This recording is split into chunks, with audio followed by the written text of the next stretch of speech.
Alors, on va aller maintenant sur ce visuel 17 qui nous dit Dieu veut donner une autre révélation de sa personne. Une autre révélation. Il l'a donnée aux enfants d'Israël, mais il veut nous la donner à nous aussi. Et on va lire, regardez. Oh, mais qu'est-ce que j'ai eu du mal à trouver hein, ce visuel, mais je l'ai trouvé. J'ai fini par le trouver. Voilà ce qui nous attend. Dieu veut se révéler autrement. Et voilà ce qu'il nous écrit, à nous comme pour Israël du reste. Cette révélation, elle est pour nous. Il veut nous la donner. Il veut qu'on la laisse pénétrer en nous et nous transformer. Parce que ce qui nous rend libres, c'est la parole de Dieu. Hein. En ce jour-là, dit l'Éternel, tu m'appelleras mon mari. Et tu ne m'appelleras plus mon maître. C'est Osée qui dit ça. C'est tellement magnifique parce que sous l'Ancienne Alliance, la relation d'Israël avec le Seigneur, eh bien, c'était une relation de mariage. Mais ils connaissaient Dieu plutôt comme Baal, leur maître. Vous voyez, c'était un maître. Et puis, bien souvent, ils n'osaient pas s'approcher. C'était compliqué la relation à Dieu dans l'Ancienne Alliance. Pourquoi? Ben parce qu'il n'y avait pas le Saint-Esprit. Et puis que c'était un petit peu compliqué aussi parce que cette humanité qui était là et Dieu attendait d'envoyer son Fils pour que on puisse être recréé en Christ. Mais pour eux, c'était quand même très, très compliqué tout ce qu'ils vivaient. Hein. Et ce n'était pas une relation basée sur un engagement de cœur, ni un amour personnel profond. Quand on lit l'Ancien Testament, on s'en rend bien compte. Alors que nous, dit Dieu, eh bien, lorsqu'il nous restaure, vous et moi, de nos troubles, eh bien, nous ne serons pas au même niveau de révélation. C'est ça que Dieu nous dit. Notre restauration nous amène à un niveau supérieur de révélation. Ouais. Et vous et moi, nous ne l'appellerons plus seulement mon maître, mais on va l'appeler mon mari. Et ça, Osée, il a vu. Il a prophétisé la gloire, il a prophétisé, Osée a prophétisé la gloire, comme Amos, comme beaucoup de petits prophètes. Il a vu ce mouvement de gloire arriver. Il a su qu'il y avait quelque chose qui arrivait. Et c'est quand même extraordinaire qu'il arrive à dire, Osée, vous n'appellerez plus Dieu votre maître, vous l'appellerez mon mari. Moi, je pense qu'il n'y a pas beaucoup qui l'ont cru hein, à ce moment-là. Et mon mari, mari, c'est un terme très intime en hébreu. En fait, on pourrait le dire comme ça. Je vais vous montrer ma personne sous un jour nouveau. C'est ça que ça veut dire, en fait, mon mari. Hein. Je vais me révéler à vous comme celui qui vous aime comme un mari aime sa femme. C'est une révélation d'amour, c'est une révélation de tendresse impressionnant. Donc, notre vallée du trouble, elle deviendra pour nous une porte d'espérance, même si vous et moi, nous devons passer par la vallée du trouble, elle peut nous ouvrir, elle doit nous ouvrir cette porte d'espérance. Et parce que si nous persévérons, si nous n'abandonnons pas, ce qui est notre cas ce soir, personne n'abandonne et personne n'a baissé les bras, eh bien, sans abandonner, sans faire demi-tour, sans murmurer, parce que c'est cela que faisait la plupart du temps le peuple hébreu, enfin une grande partie du peuple hébreu ne faisait que râler, murmurer, ça allait jamais. Dieu essayait vraiment de se manifester dans alors, la gloire de Dieu, elle était visible hein, dans les histoires de l'Ancien Testament. On voit vraiment la nuée devant, la nuée derrière, les chaussures qui ne s'usent pas, euh, la cuisine qui tombe du ciel. Ah ouais, mais c'est toujours la même. Là. Ils sont tout le temps râlés, tout le temps. C'est des râleurs professionnels. Ouais. Faut essayer de ne pas être comme ça, frères et sœurs. Essayez de ne pas être comme ça. On a beaucoup de diversité aujourd'hui dans la cuisine, hein, sérieusement. Bon, enfin, voilà. Et notre vallée du trouble, eh bien, elle va devenir pour nous cette porte d'espérance. Elle va nous conduire à une nouvelle révélation. Et je crois que c'est de cela dont il s'agit lorsque l'on parle de la gloire. La gloire, de gloire en gloire, ce que j'en comprends, c'est de révélation en révélation, c'est de profondeur en profondeur, c'est de largeur en largeur, c'est de hauteur en hauteur. C'est-à-dire que chaque révélation, dans la nouvelle maturité dans laquelle nous sommes, nous amène à voir et à entrer dans de nouveaux niveaux, dans de nouvelles dimensions spirituelles. Donc, une révélation nouvelle de son amour, une nouvelle révélation de sa compassion, c'est ce que je prie ce soir pour chacun et chacune d'entre nous, de nouvelles révélations de sa tendresse. Vous voyez, en ce moment, je me rends compte, il y a plein de choses qui se passent autour de moi, il y a des personnes à qui je parle, voilà, il se passe des choses autour que le Seigneur met à sa sauce. Et quand on commence à voir, ah, mais ça, et ça, et ça, et finalement, en regardant autour les signes, tout ce qui se fait, ah, mais tout ça, ça a pu se faire parce que Dieu, il avait tout prévu avant. Et quand on relit la situation, on se dit, Ah, mais finalement, j'ai pu parler à cette personne-là parce que cette personne-là, elle était amenée pour garder, aller chercher ses enfants parce qu'elle ne pouvait pas aller à l'école. Il fallait que je continue ma conversation. Et tout a été fait pour que je puisse finalement aller au bout de ce que Dieu voulait que je fasse avec telle personne. Moi, j'arrive à voir aujourd'hui tous ces signes autour de moi et je me dis, waouh, mais la gloire, elle est partout en fait. Il faut juste apprendre à la voir. Il y a beaucoup de choses que nous vivons, nous ne la voyons pas encore.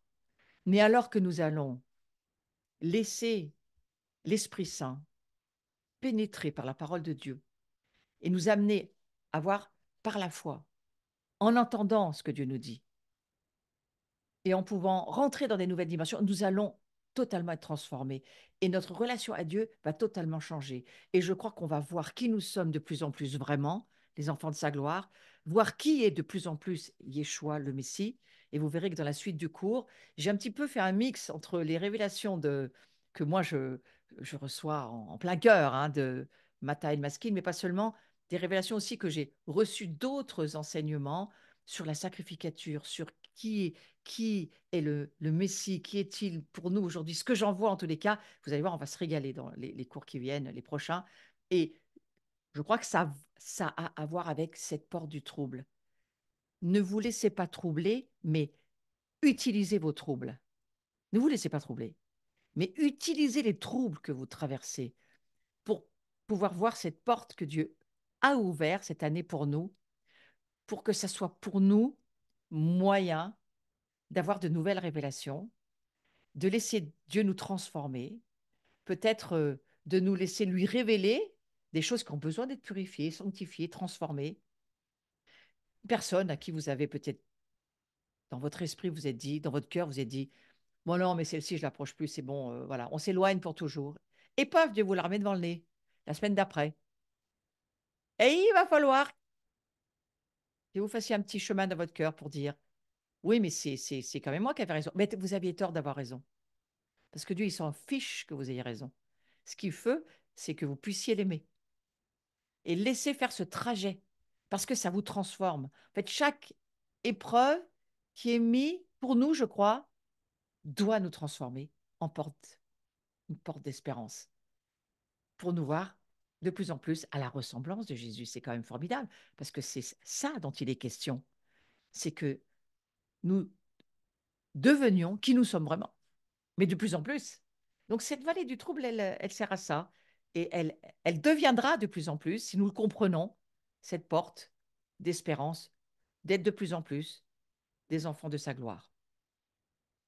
Alors, est-ce que vous êtes en train en ce moment de passer par des eaux amères? J'ai eu l'impression que je suis restée un petit peu sur ce sujet aujourd'hui parce que j'ai un petit peu l'impression que c'est ce qui se produit, que le Seigneur voulait nous dire, oui, il y a beaucoup de choses amères, beaucoup de choses. Ça pique, hein? Les gens piquent autour de nous.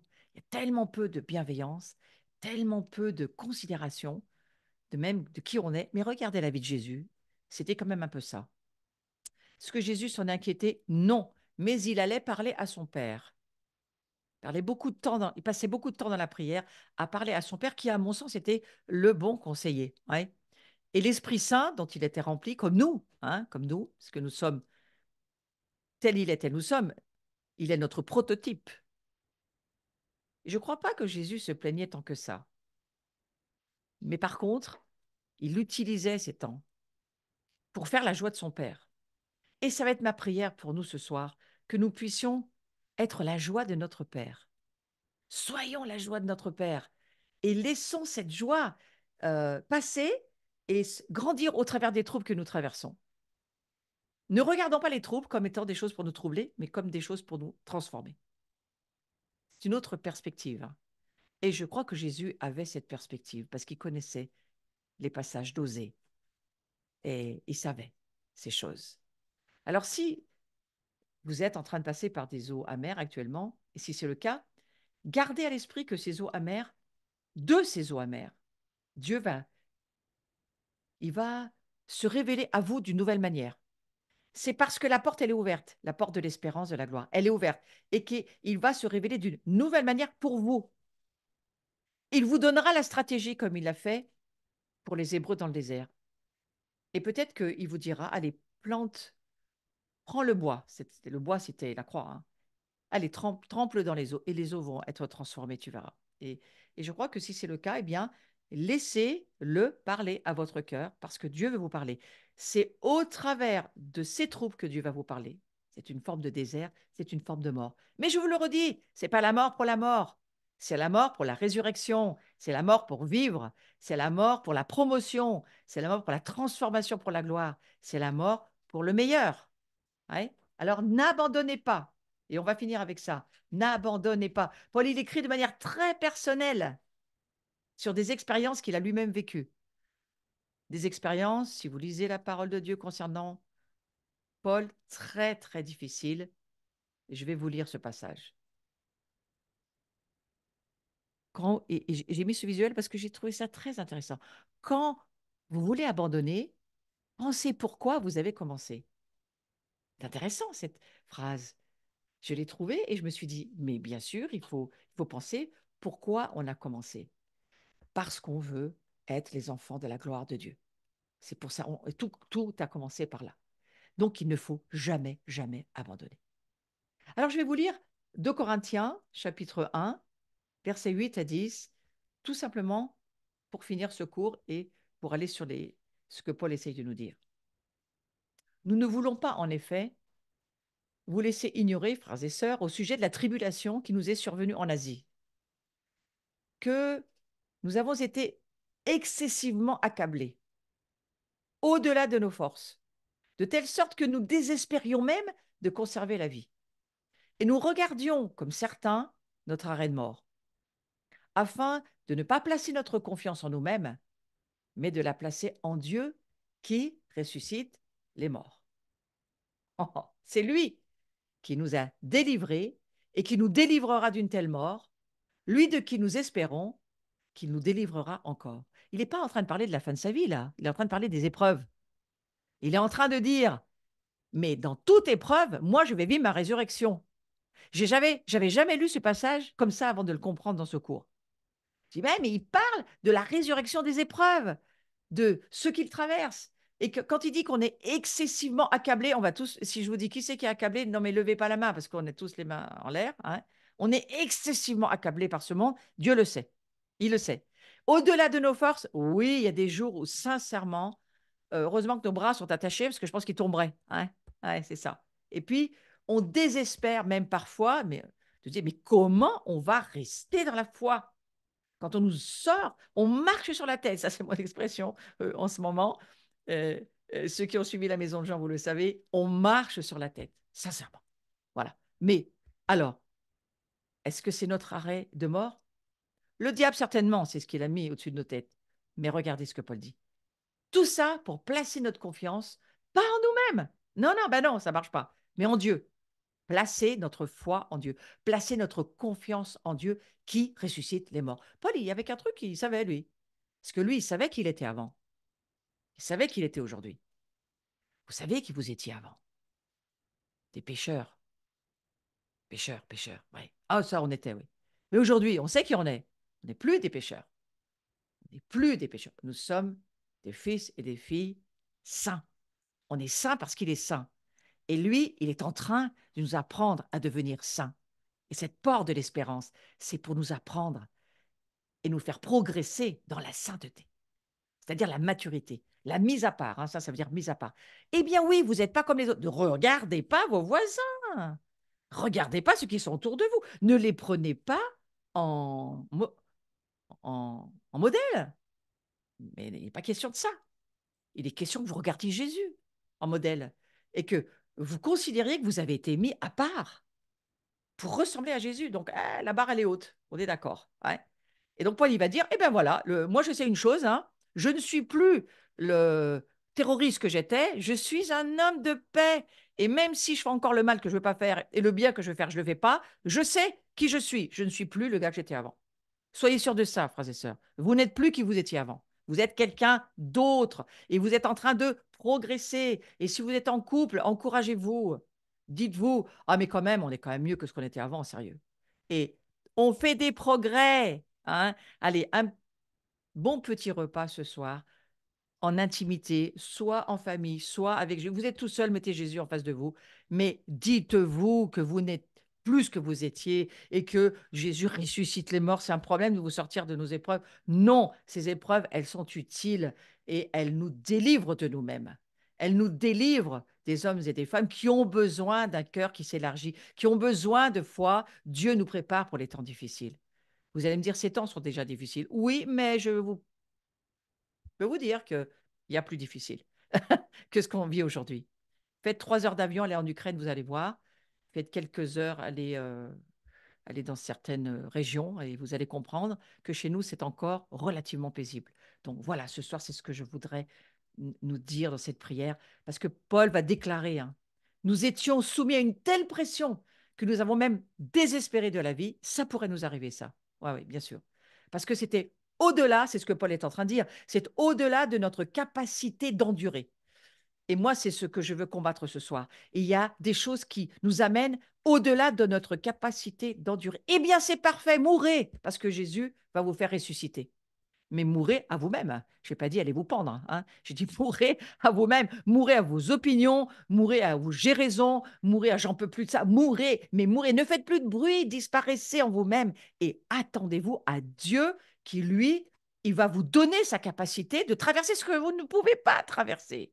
Alors ce soir, c'est ça que je te demande, Seigneur. Parce que même pour moi, il faut que je prie sur certains domaines là-dessus. Donc je suis très concernée. Et donc je dis, Seigneur, eh bien, donne-nous cette capacité d'endurer le non-endurable et de pouvoir faire les choses que nous ne pouvons pas faire de nous-mêmes. Nous n'avons pas la capacité d'amour, nous n'avons pas la capacité de patience, nous n'avons pas la capacité de foi, mais nous voulons voir grandir en nous ta capacité, pas la nôtre. Et qu'au nom de Jésus ce soir, eh bien, nous la recevions par la foi et que les anges viennent nous visiter et qu'il y ait une onction qui se mette sur nous et que nous ressortions de secours en disant, je peux avec Dieu.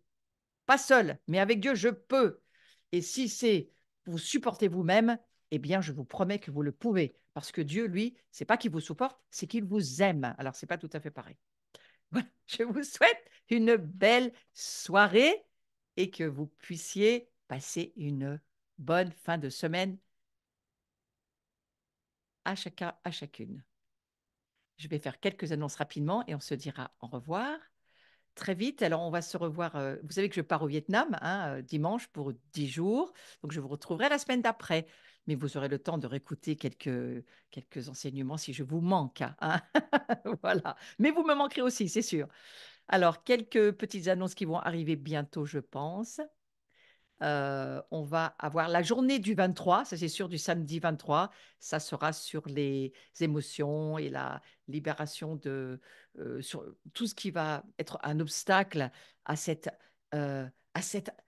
difficulté que nous avons d'absorber la capacité de Dieu en nous. Vous voyez, tout ce qui fait obstacle à la capacité divine en nous. Oui, le prochain cours, voilà, c'est le 7 mars, hein, donc ça, je m'en excuse un tout petit peu, mais je serai au Vietnam, je ne pourrai pas être là. Mais c'est le prochain cours. Voilà. Ensuite, voilà, cette journée du samedi 23, où on va aller sur les émotions et sur la libération de ces obstacles qui nous empêchent de beaucoup plus absorber la gloire de Dieu. Moi, c'est ça un peu mon sujet, hein, donc on dira là-dessus. Ensuite, je serai le 20 avril à Paris avec un collectif de femmes. Donc là, je m'adresse aux femmes. Si vous voulez me rejoindre, eh bien, vous avez tout sur le site de Paris Tout est possible. Mais ça va être, je crois, une belle journée. Ce rendez-vous que nous voudrions vraiment avoir avec tout le monde et mettre beaucoup de rallonge à la table du CEDER. Gardez ce lundi 22 avril au soir et rejoignez-nous. Je serai avec Carlos, avec David Bouillon, Marc Blancou, Yuval Yannet. On sera tous ensemble, en ligne. On sera en ligne, bien sûr, mais autour de la table du CEDER. Ça va être intéressant. Je compte sur vous. Et nous allons, alors je voudrais présenter très rapidement André Coetzee, que je connais bien. C'est un homme extrêmement spirituel qui vient d'Afrique du Sud, qui a des niveaux très, très intéressants sur le prophétique et sur on va dire, l'intimité avec Dieu. C'est un magnifique louangeur. Il nous rejoint pour une petite maison de gens de 4 et 5 mai. Alors, c'est un homme vraiment que vous allez apprécier dans la profondeur de l'intimité avec Dieu. Lui, il vit avec les anges, il les voit. Et c'est merveilleux. Donc voilà, je vous invite à ce week-end. Rejoignez-nous. Ça sera magnifique. Et puis, je vous ai mis ce visuel parce que je voudrais que vous puissiez garder ces dates, 12, 13, 14 juillet, pour la grande maison de Jean, où là, nous allons nous retrouver tous ensemble en présentiel pour d'autres aventures. Voilà. Mon livre est toujours en vente, vous pouvez toujours le commander et puis il vous rendra service pour votre propre liberté parce qu'il vous aidera à combattre contre l'ennemi qu'il ait besoin de connaître pour se battre. Si vous ne connaissez pas votre ennemi, vous ne pourrez pas faire la guerre. C'est vraiment un livre pour vous aider là-dessus. Voilà. Et puis, si vous n'êtes pas encore abonné, abonnez-vous, cliquez sur la petite cloche. Ça met de la visibilité pour que ces enseignements puissent être proposés à tous ceux qui les cherchent. Voilà. Merci beaucoup à tous ceux et celles qui me soutenaient. Je vous remercie. C'est un grand plaisir d'être avec vous et un grand plaisir de continuer ce chemin ensemble. Passez une belle, belle soirée. À bientôt. À très bientôt.